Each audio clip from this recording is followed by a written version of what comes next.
4, we are live. So here we are standing at one of the highest points in Mount Zion over here on top of the tomb of King David. And we are looking over here in Jerusalem, Old City of David in the background. And of course, the big mountain behind me is the Mount of Olives.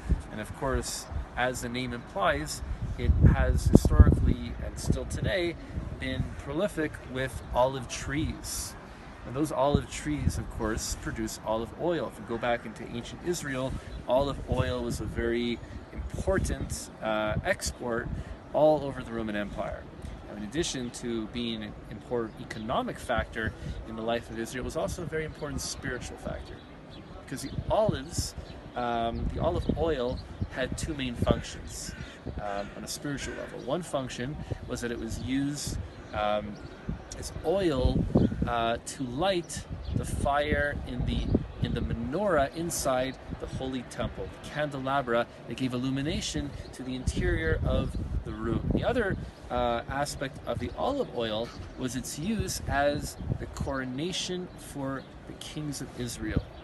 King David, King Solomon were anointed with olive oil. And this olive oil specifically has the function of anointing kings. Now, kings, you have to understand exactly what we're talking about. When we're talking about a king isn't just a prime minister or a president, and certainly not a dictator. A king is a divine figure who has authority to govern a province, to govern a region, or to govern a country. And this king is his job is to govern, and this expression of kingship is something that not only kings have, of course, we all have through our control of our power of speech.